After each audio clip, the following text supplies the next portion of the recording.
Hi, Trevor here, reflecting on life through music. Thank you for stopping by.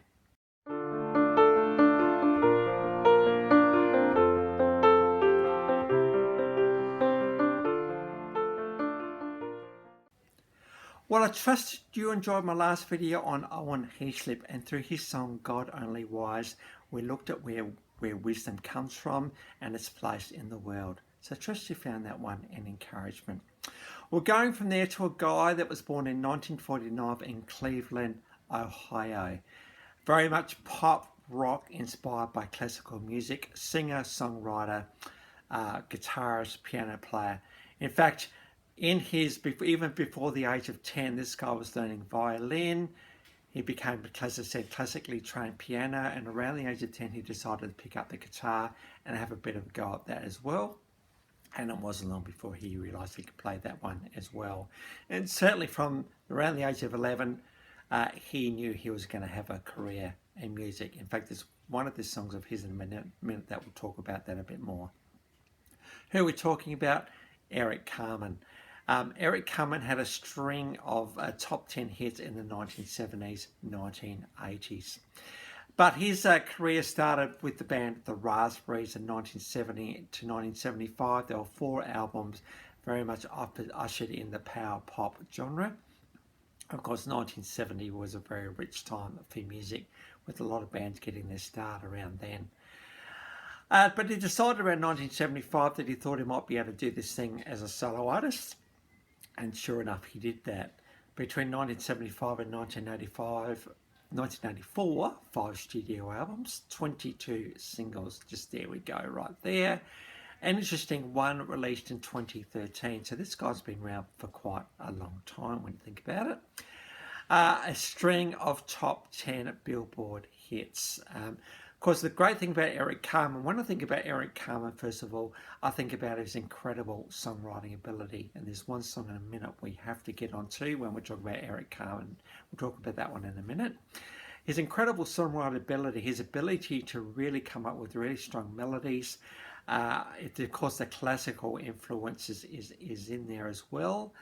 And he's just had the ability, and of course he had the image as well, particularly in the 70s and 80s, just to be an all right round performer. This guy was a powerhouse and a genius, that is for sure.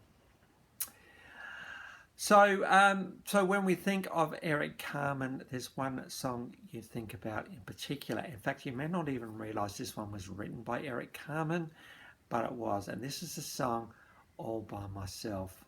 All by myself, don't want to live all by myself anymore, or something like that anyway.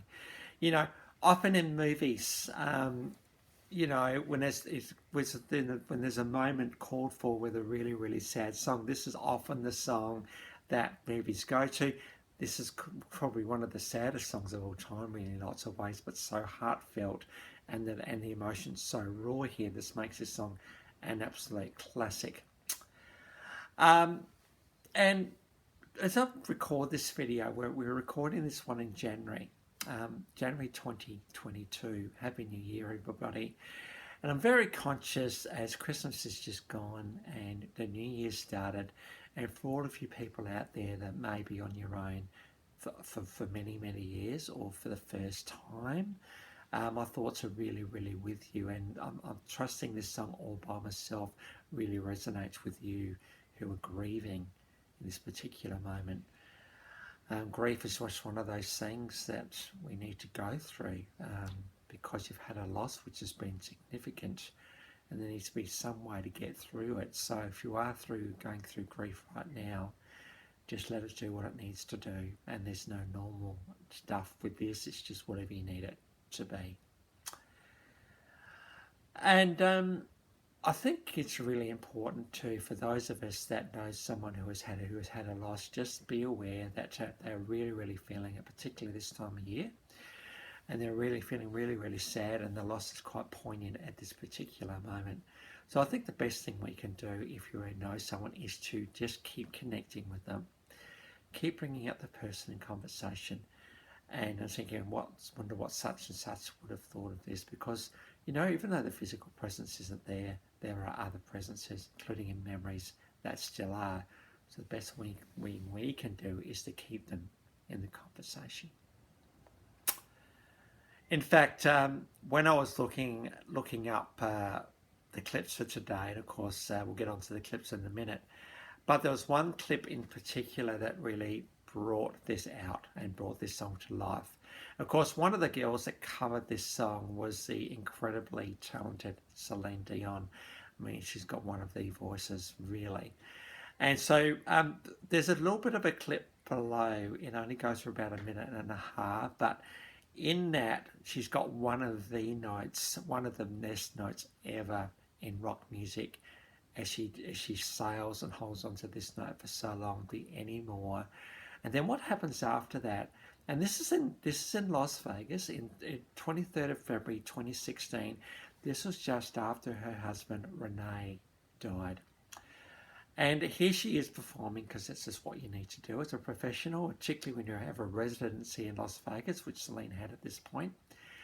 But the words that she's singing and the notes that she's singing and the emotion and the passion and all of the stuff that's wound up in this moment is just too much for her, and she can't contain it, and she breaks down a little bit and cries here. This is a very beautiful and poignant moment for Celine Dion, and also for her audience, who understand what's going on and understand what this moment is for Celine. So for my way of thinking, Eric Carmen, even though he wrote this for himself, very much wrote it for Celine Dion, and even for this particular moment. It's funny how these things happen sometimes. So what I've actually got below is I've actually got a link to that clip, live Celine Dion. So may that resonate with you if you are feeling lost right now, because there are no words for this stuff. It just is what it is. It's grief, because there is a loss. So that clip's there for you, and let's get on to the other one. So we've also got Eric Carmen's version of All By Myself. This is a live version. The great thing about this particular song, apparently this took him a long time to write this song. This came off the self-titled album from 1975. And as I said, Eric Carmen was a classically trained pianist, and there's nothing more complicated than Rachmaninoff. And in the middle here, you see Eric Carmen, how talented this guy is on the piano, playing the second piano concerto with no music, no notes in front of him. To be able to fuse rock and classical together like this is really, really hard. To be able to remember that is pretty hard as well. The fact that he incorporated one of the best emotive songs of all time just shows how much of a genius this guy is. I love this song because, again, it shows off his piano playing, also shows off his voice, and also just shows off how brilliant he is as a songwriter. So we've got that one together with Celine Dion's little snippet. Now, I talked a little bit more about him knowing from a very early age that he was going to do music, and that nothing typifies this more than the song That's Rock and Roll. Everybody thought this was a Sean Cassidy top 10 hit, which it was, but Eric Carmen wrote this song. And again, off the self-titled album from 1975. And this is live, and again, here you get to see a rockier version of Eric Carmen as he sings That's Rock and Roll.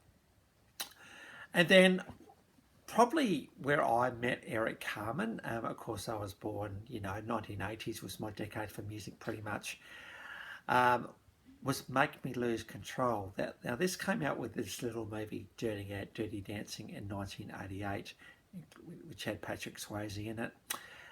And this song was absolutely massive for Eric Carmen. What we've got below, just because it's such a big song, we've got a live version. So here we get to see Eric Carmen in the 1980s with a pretty big band behind him doing the full 1980s arena rock thing. So we've got the live clip, and I thought I'd also chuck the official clip in there as well. Even though this came off the Dirty Dancing soundtrack, this also came off the best of Eric Carmen around the same time. He put a couple of new songs, including Make Me Lose Control and Hungry Eyes, which is another one off the Dirty Dancing movie, on that particular album. So it was good to see him bringing new stuff even into a best of album. So the links to those, okay, we got 1, 2, 3, 4, 5 clips are in the description below. That, by the way, that's where you'll always find my links, and I've also included my last video from Eoghan Heaslip, so if you want to recap on him, feel free. Well, if you've come back for another one, or if this is your first time to Live Reflections Through Music, welcome everyone. It's so great to see you all here. Hope 2022 is going to be just the best year as we try and get over this thing that's taken us over yet again. So my thoughts are really with you all this year. Thank you for your engagement in 2021, and let's roll on 2022. Let's see how far we get. We're in E at the moment. We probably get maybe F, G, H. We'll see how many artists are there. And by the way, if you have a request, feel free to drop it in the comments. More than happy to do it for you. So that's it for today. Next time we're going to go on to guitar genius Eric Clapton. So until then, I'll catch you around. Bye for now.